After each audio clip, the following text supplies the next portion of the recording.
Are you ready to get the support you need for your author career and life? Join international indie bestseller Angela J. Ford and fantasy author Stephanie Wabwa as they talk all things writing, publishing, and the real life of an indie author. Welcome to the Indie Author Lifestyle Show. Living your best indie life starts here. Hello, and welcome to the Indie Author Lifestyle Show. This is episode 29, and we have an amazing guest who's going to talk to us about writing with a co-author, which I'm really excited about. That's something that I personally have wanted to do, but I haven't got around to it yet. So his tips were super helpful and makes me excited for maybe possibly co-writing in the future. But anyway, Stephanie, how are you? How's your week been? And what are you working on? Hello. Yeah, I'm really excited for today's episode just because it was a really fascinating discussion about co-writing, which I really want to do as well, but you also get nervous, you know what I mean? Because it can go very wrong very quickly and you don't want to lose a relationship, over writing, but I still really want to do it. And I know really big time authors, one of my favorite authors, Cassandra Clare, she co-wrote many series with Holly Black, which I feel like that's a part of why they're so big as authors in the trad world. But yeah, it's a fascinating discussion. So I'm really excited for today's interview. But for me in my world, I have a brand new cover for my series prequel, Seraphim Falling. It is so pretty. I will say a little bit of a takeaway for our listeners. So I originally designed the first cover. Mainly because I was in a spot and I was like, oh, well, I have certain graphic design skills, I can put it together. And it's not that it was horrendous, but at the end of the day, I did, I launched it the first time back in February, and the launch did not go as I would have hoped. And so after talking with you and some other fellow authors, I realized, okay, receive the tough love, receive the critique, dry your tears. It's going to be okay. Just take some steps back and re-strategize. And so I took some steps back, found an illustrator that Angela recommended me, and she's amazing. I sent her my vision. I know that I am one of those picky people that wants to see what's in their brain, come to fruition. And so I sent a very super specific email with everything that I wanted, and my illustrator nailed it above and beyond. I am super impressed. Name drop. Her name is Dominique Wesson. She is awesome. Absolutely awesome. Give her credit where credit is due. So Seraphim Falling has a new cover, and I'm in the works of doing a couple of different marketing strategies for it, and we'll see how that goes. I will follow up in following episodes with just some updates to see how my marketing techniques are working and what's happening with that. So I'm really excited about that. And then also working on my weekly Angelic Storm Elemental serial with my audience, and also working on a fantasy romance serial as well. That won't be with my audience. That's just a passion project. Have fun while you're writing this massive Seraphim Resistance series, because that series is huge. And so these little side passion projects are my way of breathing in between books before I dive back in. So I am going to be writing this first fantasy romance serial, and then I'll dive into book 2 of the Seraphim Resistance and then go back and forth, so on. So I'm excited. It's really fun. I have illustrators lined up for even more projects that I haven't mentioned. It never ends, right? It never ends for us fantasy folks. So I have several illustrators lined up. I'm really excited for what's happening with those. I'm excited to be in a stage of writing, but also testing out different marketing strategies and seeing what works for my personal YA brands, because at the end of the day, and in the beginning you can try everything, but as you grow, you realize there's certain strategies just won't work for you. So you have to test and see what will work for you and what you do. So I'm really excited to like, just get my hands in the dirt and really figure out the marketing strategy that will work for my particular young adult fantasy brand and just nail that. So I have my hands full, but it's fun. We will see in the next, 30 to 90 days what works, what doesn't, and what I'll be changing. So what are you working on, Angela? How was your week and what is new for you in your writing world? Oh my gosh, my week was all the things. It was just really busy, just pretty stressful, not a very fun week, but I did have a lot of fun things that happened. Like I've been working on my fantasy romance serial. So I had the second book release come out actually yesterday. So Friday came out on Thursday. So that was super exciting. Um, I have the same illustrator you have, and she's amazing and she just nails it. It's really awesome. So I absolutely adore the cover art. Like, oh, I could stare at it for ages. Like, maybe I should get it framed and put it on the wall. I don't know. It's amazing. I love it. But that was great. I finished writing the second book in my Night at the Dark Fae trilogy, and I sent that to my editor, and she's going to go through and make it 1,000% better. I'm really excited about that. And then the audiobook for Pawn just came out, and I had this audiobook done back in February.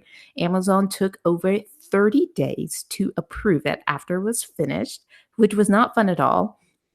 And for those of you who don't know, Amazon ACX.com is Amazon's audiobook section. And they are offering higher royalties for authors because they are taking more than 30 days to get audiobooks out. It used to take anywhere from like, I don't know, 5 to 10 days.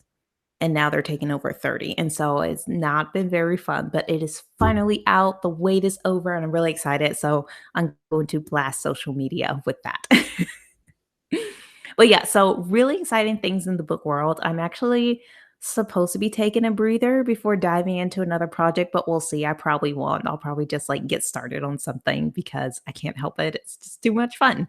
And it's the fun thing to do. It's like the sunshine. Like after all the stress and all the not fun things, it's really cool to get into writing. And I think that's the thing that I love about it. And as we head into our interview, like it's just very clear that writing is so much fun and it's what people do for fun. And it's very cool to hear why people do it, what gets them started, and what gets them so motivated and excited about it. Before we get started talking on today's topic, here's a word about our indie author lifestyle workshops. Workshops are designed for career authors who want in depth training on certain topics to help you take your career to the next level. Join us each month to dig into writing, publishing, and book marketing strategies for only $27.99. Plus, get access to the exclusive community. Find out our topic of the month by going to indieauthorlifestyle.com/workshops. Now, back to our episode. Welcome to another episode of the Indie Author Lifestyle Show. Today we have a very special guest, Robert Zangari. Robert Zangari is a fantasy fiction writer and co-author of the Legends of Kelda universe. He started his writing career in 2009, writing nonfiction, but switched to writing fantasy novels in 2011 to help his dad, Dan Zangari. Since 1991, Dan had been writing a fantasy epic, but due to other responsibilities, the work was never completed. However, in 2011, Robert began working with his father. Together, they created a new series based on Dan's original concept called Tales of the Omelet. Robert grew up in northern Utah, where he attended Weber State University and the University of Utah studying biomedical engineering. He served a mission for the Church of Jesus Christ of Latter-day Saints in Eastern Tennessee. He currently resides in Utah, just north of Salt Lake City, with his wife, 3 daughters, and their dog, Chewy. While he's not writing, he enjoys immersing himself in stories through a variety of mediums: books, plays, musicals, TV, movies, and video games, practicing martial arts, spending time with his family, and serving in his church. Robert, welcome to the show. We're so glad to have you on. No, thank And you for having me. wow, that's a lot. So, your dad was a writer, which is really cool. So it kind of seems like something that runs in the family. So we love to hear. Tell us a little bit more about kind of why you decided to start writing, and then that switch over to nonfiction, and then also why you decided to take the indie career. So I I always had the idea of being an author kind of in the back of my head. Uh, Traditionally, my dad's an aerospace engineer by trade, and I kind of wanted to go that similar route, hence the branch into biomedical engineering. And my dad was writing; he had written, all throughout the '90s and early 2000s, and I kind of grew up seeing him work on these stories and thought that would be kind of cool to do something like that. And then I didn't really start writing until it was, I think it was 2009, 2010-ish. A couple years before that, I had started a martial arts school. And I decided, well, what other things can I do to boost the revenue for my martial arts business? And so I thought, I'll just write a book. So I threw together a book. I wrote it in, I think, 2 weeks.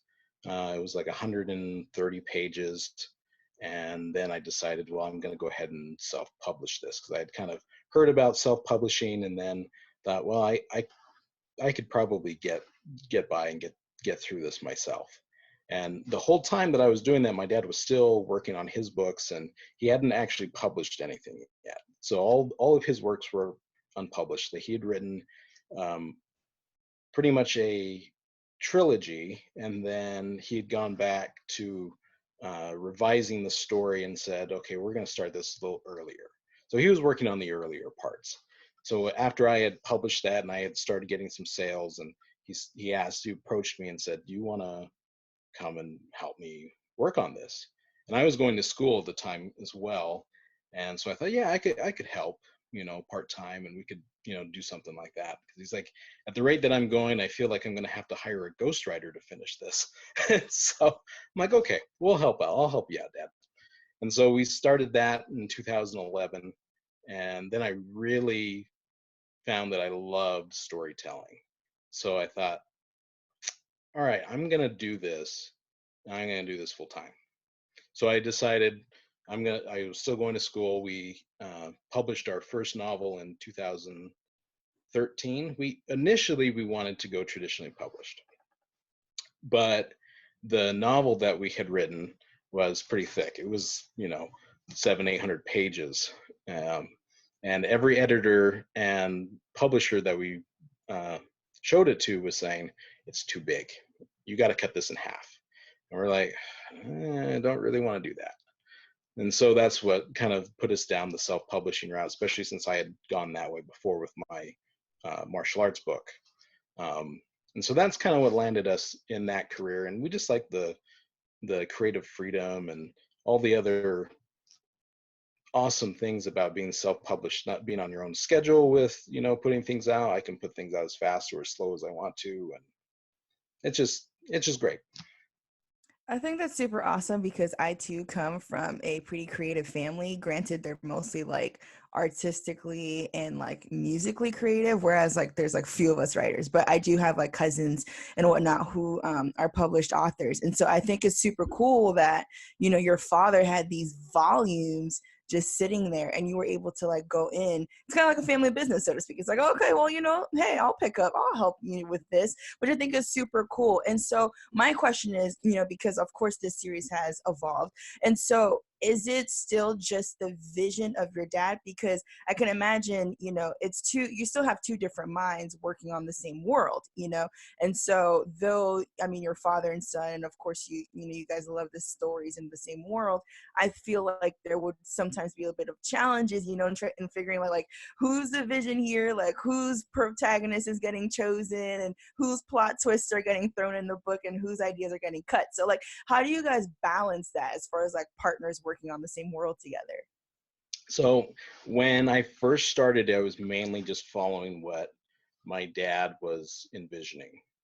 And then after a little while of we had written our first book, it was actually towards the end of the first book, I started getting more ideas. And a lot of it was well, if this happened, then logically, this should lead to a whole chain of events, either in the past or in the future. And so I thought, so that's where I got a lot of my ideas of looking at his base work and saying, okay, what can I build off of this? And it really has morphed into this thing that was his and now is ours. And a lot of the things I think were just subconsciously there in the back of my head, because then when I brought it up to my dad and said, hey, I got this cool idea, what do you think if we did this for this character? And then he would say, I was thinking about that, but I never wrote it down. So it's almost like we were on the same wavelength on most of this stuff.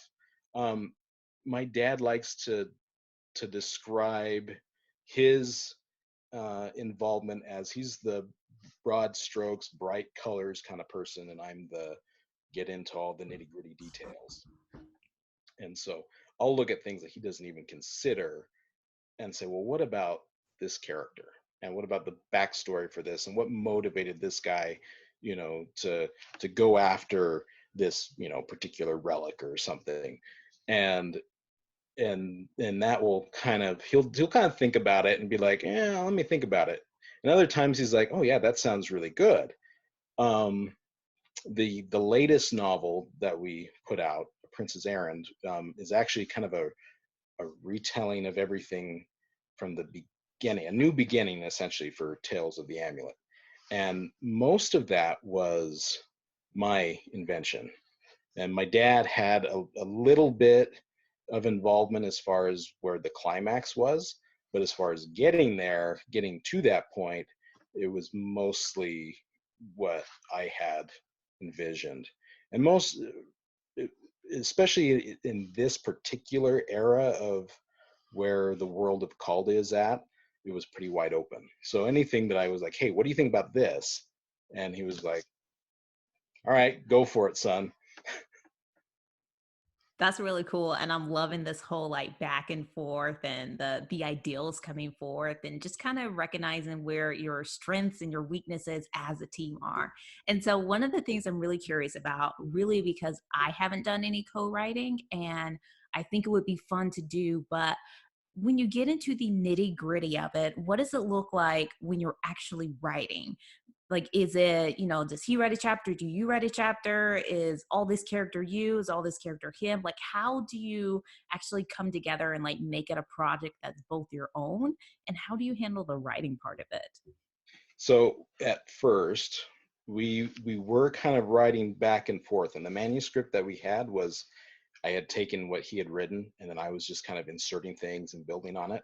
And you could tell that there were two different people talking.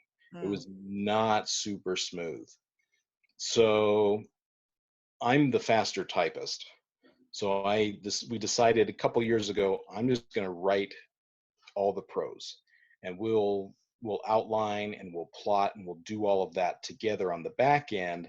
But then when it comes out as a more unified single voice for the actual prose. And so I spend most of the time doing the actual writing, and he'll handle a lot of the editing. So I'll write a chapter, I'll send it over to him, and then he'll review it, we'll talk about it, he'll do any, line editing or things like that, and then I just keep plugging away. So That is very interesting because so like I've always thought of I haven't co-written as well either. And so like I find it fascinating because I'm always thinking, okay, whose ideas comes across and who's doing all of this, as Angela asked, like who's doing all this writing. And so, and these are not, I mean, like you're talking 700-800 pages worth of writing. That's a lot of story. And so I think it's really cool that you guys have this sort of system where, it's like, okay, how about this? You get the words out, I'll review them, and then we'll kind of get on the same page. And so when it comes to like the characters? And I know you said, like, you know, you have ideas and you'll say, hey, I'm thinking of this, what do you think about it? And he'll like approve it and you guys will move on from there. And so when it comes to like your characters in the story and like the world that revolves around them, how do you guys go about building that, right? Because you do have two different voices wanting to build these characters that readers have to get attached to, right, for a very long period of time. It's a lot of story. And so how do you go about developing these characters that readers can attach to, even though it can come from two different voices almost? Um, so few of our main characters, I tried not to do too many changes from what my dad had originally envisioned. And so we mostly have, like, he's got his batch of characters he created, I've got my batch that I've created, and a lot of it has been, and this also goes for like the settings too. Hmm. Um, my dad did a lot of the overarching, world building and said, okay, this is what the world's like. But he never got into a whole bunch of details as far as, well, what is life like in the Empire of Mindalarn? What is life like in the Kingdom of Loss? And so it's kind of been like he had kind of back to the broad strokes idea, and he had these overall ideas, but it wasn't totally complete. Some of our main characters, Iltar and Kornar. Um, Kornar is actually one character I did put forward and say, hey, we probably should change this. Initially, Iltar was the old magic wielder. He was kind of like, like in those old movies, like I'm thinking of um, Journey to the Center of the Earth, where there's the old professor and then he's got the kind of younger guy that's helping him. Kornar was kind of like that younger guy. Iltar was in his 50s and Kornar was supposed to be in his 30s. And then as we were writing it, when I first started going with it, and I was like, well, these guys are like really good buddies. Why don't we change Kornar to be the same age or maybe just a little younger than Iltar and have it be that they actually grew up together? And so I kind of had this idea and told them, well, they were orphans and they kind of became brothers in arms and they started adventuring together. And my dad was like, I never thought of it that way. I actually like that better. We'll go with that one instead. And so that's kind of one of the, I guess, one of the examples. Um, but as far as like, there's been several characters in A Prince's Errand that I totally made up, and I didn't even run it past my dad. I just was like, boom, I'm making up that guy. And one of them was one of the POV characters you meet in the prologue, and he's a prince from the Mindalarn Empire, and he's one of the main characters that you kind of follow throughout the book. And in fact, um, we're actually reinserting his overarching storyline into the entire series. I'm just going to kind of divert for just a second. But when we initially published, we had written 4 novels, and we had self-published each of those. And about 2 years ago, when I got married to my second wife, Tamala, she was reading through the book. She's a huge fantasy fan, and she thought, the story doesn't feel like it's starting off where it should, and you guys should really go back and do something in the beginning. And that's what our latest novel, A Prince's Errand, is the new first book of Tales of the Amulet. So a lot of what I did with Kyesis now has changed things in the story. So now we're trying to figure out, okay, how do we weave his storyline and his plot in? And my dad's looked at it and he's like, I'm just going to leave that up to you. Since you made this guy, this is your mess. So, but a few other minor characters that we've made, there's been some adjustments to, there's a half elf named Baldwin, and he was kind of an evolving character that was not really supposed to be much. But after we wrote our second book, and I went and I actually did some short stories with him. Well, they're novellas, really. They're about 25 to 28,000 words.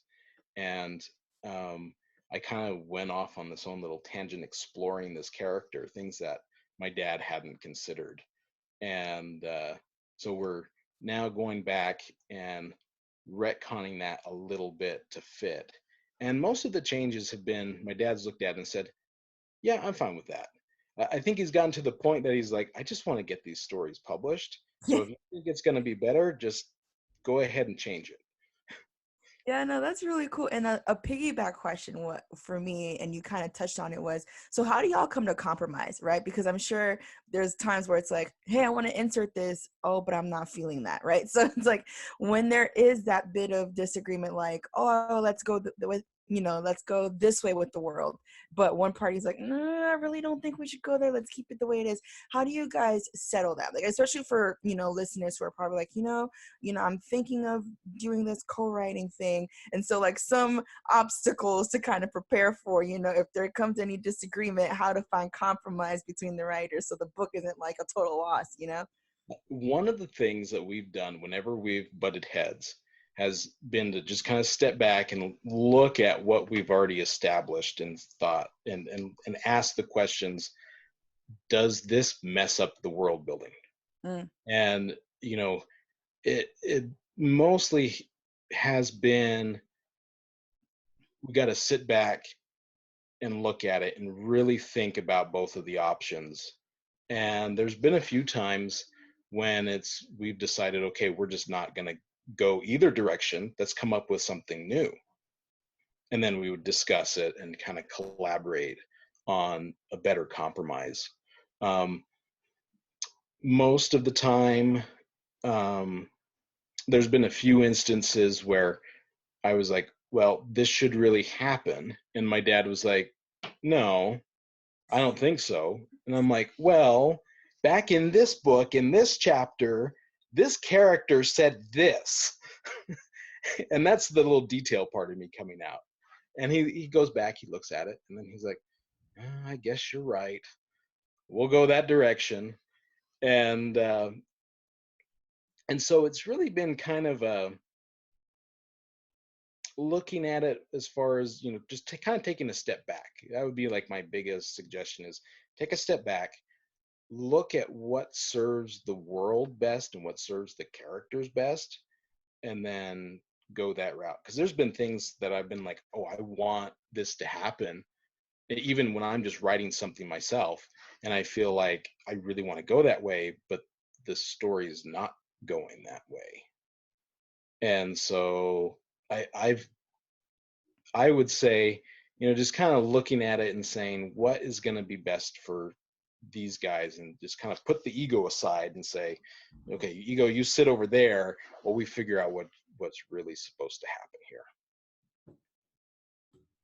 Yeah, that makes a lot of sense. That's really cool. And I'm just geeking out over here of like the ideal, just creating these worlds and this world and these characters and just how much fun that is for you and your dad to have a project that you're doing together and for so many years too. So I guess my next question is do you have a goal in mind for the number of books that you're going to write and a completion date? Yes. We have 12 big novels planned for Tales of the Amulet. And by big, they're like, A Prince's Errand was 325,000 words.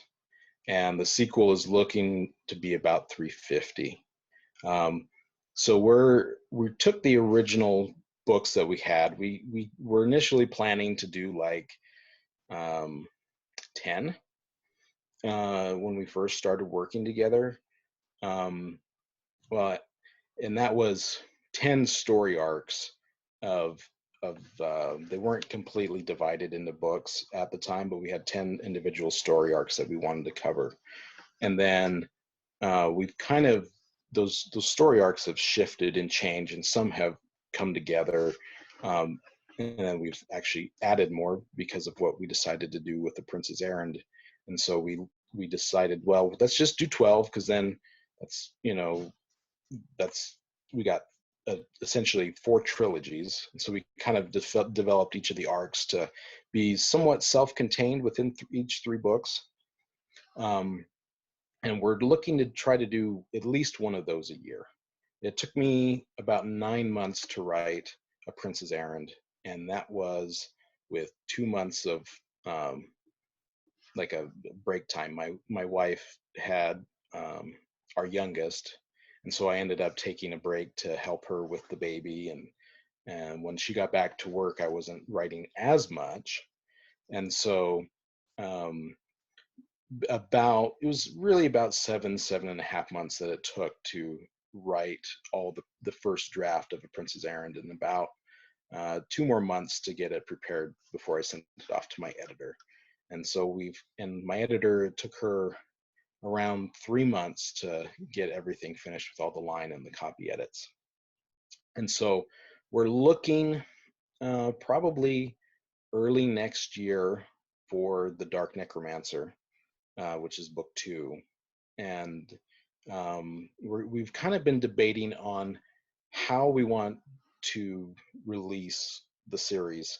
We just recently, well, by just a couple months ago, Michael Kramer, who narrated The Wheel of Time and a lot of Brandon Sanderson's book, agreed to narrate our novel. And so we're thinking, well, okay, do we want to also give Michael time to narrate and release the audiobooks along with the ebooks and the hardcovers? Because we can get the hardcovers and the ebooks ready to go, but then we would need another 3 months or so before the audiobooks are ready. And so we're like, well, don't know how we're going to do this quite yet. But we would like to release one every year, or at least every year and a half. Plus, we have some companion stories that we've written that go along with each of the big novels. And then there's 4 prequels that we've been working on, and I'm about a little over 2/3 of the way through one of the prequels. I've been working on it on and off for the last year. Um, but those ones take some of the side characters or certain events that were prior to Tales of the Amulet and shows how that particular event influenced the main storyline. And so overall for this particular series, we have 14 books and 12 short story / novella length volumes. So we're thinking it'll probably be another 10 years. So hopefully by 2030 we'll have everything released. If that doesn't sound like true fantasy, like I just hear George R. Martin all over this with his like 15 billion years for his Game of Thrones series. But that is awesome, first of all, because I think it's really cool that you can have such a length of storytelling, across so many books, which I'm assuming is across so many time periods. Also, I mean, with Angela alone, her Four World series, that was like several thousand years of like history there. So I was like, like stories like that. I love digging into them because you can get lost in a world for a very, very long time and really just journey with these characters. But I'm wondering, and you touched a little bit about it when it comes to marketing, right? So who spearheads that, and how do you guys settle on like which strategies that you'll choose to work, especially with strategies changing, so quickly, and you've been in the game for several years. So how do you guys choose which strategies will work, and who really takes the reins as far as like marketing and making sure it gets out there? So we both kind of have some shared responsibilities with that. I do most of the social media marketing, and then my dad will also do things on the newsletter. Um, and then as far as we'll both it's kind of changed over the years of what we've done marketing wise.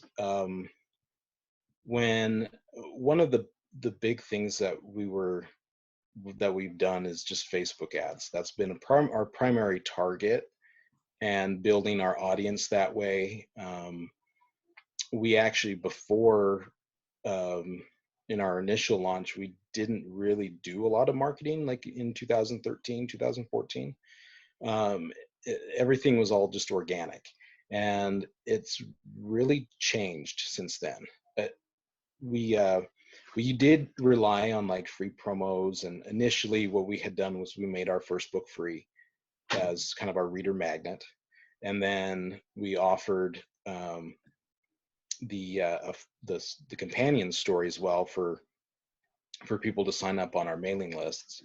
And then we ended up just really utilizing that as our initial thing when we first started.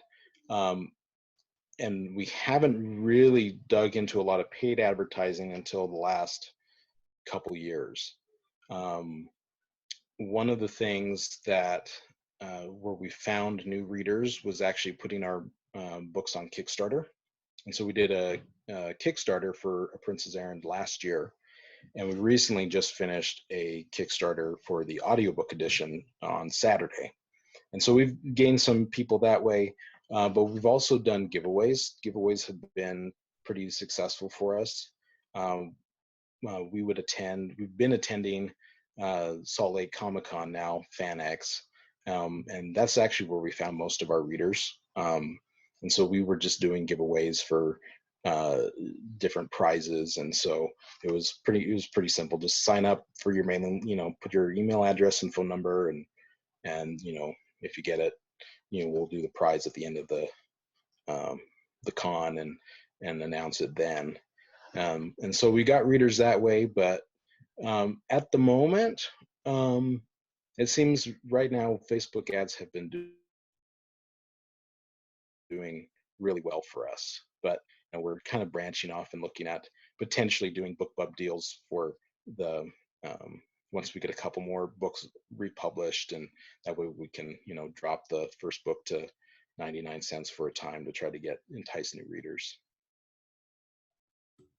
Yeah, and that's great. And I'm really glad you shared that because the landscape has changed so much in the last 10 years for publishing. And so it's a lot different. I still hear a lot of people talk about back in the day when everything was organic and it was great. And now, like, you have to be very proactive about marketing your book in order to get it out there. And I feel like that's even more true, especially this month, per se.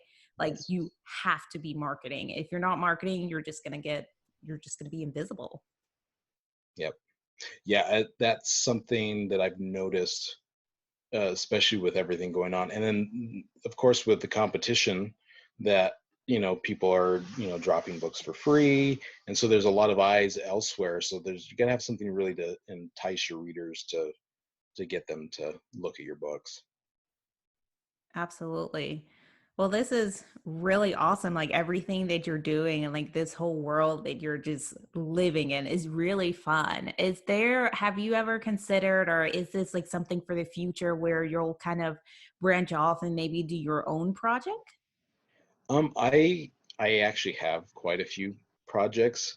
I'm really in love with the Calda universe and some of the other worlds we built, and so I and I'm going to kind of backtrack a little bit. So when my dad first started, he was actually working on another planet where books 7, 8, and 9 will primarily take place on. Um, and when he went back in 2000 to kind of backtrack a little bit, that's when he created the world of Calda. And so he didn't really have as much detail there. So when we've been working together, it's been, hey, what do you think of this? And he's like, yeah, because I don't really have much. So I imagine that we will kind of butt heads a little bit when we start getting to his world that he spent years building on. But there's a few projects that I want to do. I would like to do a story within the story, and there's one of the books that is shown in that Iltar is actually reading to his acolytes in chapter 2 of A Prince's Errand is called The Myth of Morgred, and I've already kind of got some ideas of writing that book, and so that one will most likely be all my invention. There's another one, another little spin-off series that I'm not sure how it's going to fit entirely, but I wanted to do some kind of a fantasy murder mystery. And so I got the idea when I was reading Isaac Asimov's Robot series, and that's science fiction murder mystery, which that's a lot easier to do because you're just setting it, in the future, and you can use a lot of the detective techniques and things like that. And so for what I want to do, though, I'm trying to like, okay, how would you do this in a somewhat medieval Renaissance era of how would they go about solving these murders? And so I've got part of a book outlined, and I would love to do that maybe while my editor's working on one of the books for Tales of the Amulet. But that's definitely a side project I want to do. And there's a whole bunch of other stories and worlds I'd like to explore. Um, I think we have a total of 4 different planets that we've kind of uh, built on in the Calda universe, with the potential of a lot more. And so there we have a lot of room to kind of branch out and see. But um, yeah, I've got a few under my belt, and I'm excited to get those, work on those when the time comes. But I'm really loving working with my dad and getting the Calda universe, fleshed out and finishing Tales of the Amulet. Yeah. And so with the different planets that you have, with the books, will people need to start from book one, or will there be different entry points into the series? I want to have different different entry points. If someone wants to read Tales of the Amulet, they can start with, book one and go from there. With the prequels for Tales of the Amulet, I would like to have each of those be self-contained. So that way, if someone wanted to just pick that up, they could, read the book without any prior knowledge. And if they didn't want to read any more beyond that or jump to something else, they could, and don't have to necessarily start at a Prince's Errand and go from there. Um, there will be I like doing little cameos and little tie-ins, and so like there will be Easter eggs for people that have read the books and be like, oh, okay, so I know where this ties in, and oh, I think I remember hearing about this in another book. And so there'll be things like that. But I would like for instance, the murder mystery series, I would like for that to be self-contained. So if, you just jump into book one and then two and three, and that's right there. You don't have to have read Tales of the Amulet, because quite frankly, it's going to be a big series, and that's a lot of pages to read. Yeah, and I have a question. So where do you all get your inspiration from, right? Because I'm geeking out only because I love stuff like this, like the very macro sense of world building where there's like 15 billion planets and like so many different characters, because the possibilities are endless. And so I'm wondering, like, what do you draw from, right? I know sometimes it can be, past fantasy books. We had J.A. Andrews on, and she talked about how, she really drew from like books like Narnia and like, from like Tolkien and all these, past fantasy authors who really, I mean, like their standard is like yay high, right? And so, um, just with all of the stories that you have, and you're going to have all these different entry points, these different characters, where are you drawing from drawing your inspiration from, and how is your well constantly overflowing? Because it sounds like you are full of ideas, and I think that's just super awesome. So a lot of it, I'll kind of back up and I'll speak for my dad. A lot of his inspiration was Tolkien, Dungeons and Dragons, some of the early D&D novels, Dragonlance, um, things like that. And so he took that and was like, I'm just gonna, you know, do my own thing with it. And so for me, I read most of those books as well growing up, and and part of it for me is I'm drawing on what my dad had created in all the lore books and the backstory. Um, but I think some works of fiction that have influenced me the most have probably been Star Wars, even though it's not strictly fantasy, but it's science fantasy. Um, and I've read a lot of the Forgotten Realms books. Those were some of the stories that I really read and thrived on. Um, and so part of it is I have a very wild imagination, so I just kind of think about, what if we did this? And so I just follow these trains of logic down these, meandering paths and seeing where it's going to take me. And a lot of times, um, inspiration will come to me when I'm just kind of just sitting quietly, or if I'm in the shower. Actually, I get a lot of ideas when I'm just there in the shower and thinking and being like, oh, what if I did that for this plot twist?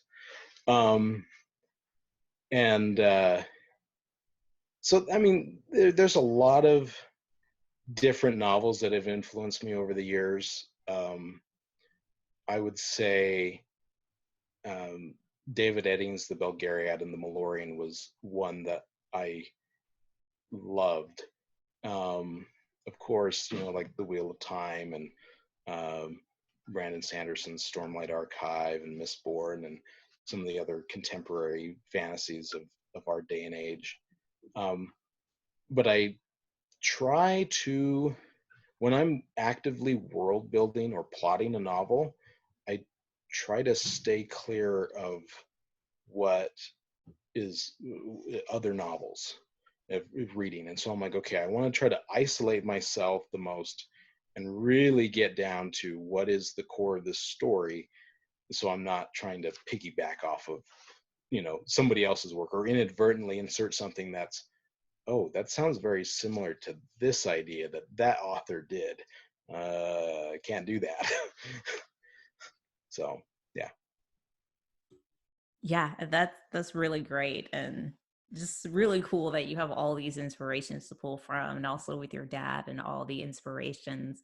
And one of the things that really gets me excited is just the lore and just finding out what other people come up with.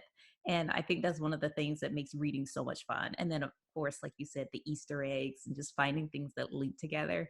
I think that's my favorite thing about huge, like spanning epic fantasy sagas, is finding those little things that link together and just freaking out about it. It's so much fun. But yeah, it's amazing. And I have one more question before we go, because this is just so much fun, just learning about everything that you're doing. But what advice would you have for writers that want to get started with co-authoring a book or like writing with someone else? What advice would you have for them? Um, First off, I would say know who you're working with. That's crucial. Um, there's, and what I mean by that is know their style, what their preferences are, what's their storytelling like. Um, and so that will help, because if you guys do the similar type of thing, then it's going to be easier for you when you're actually working together.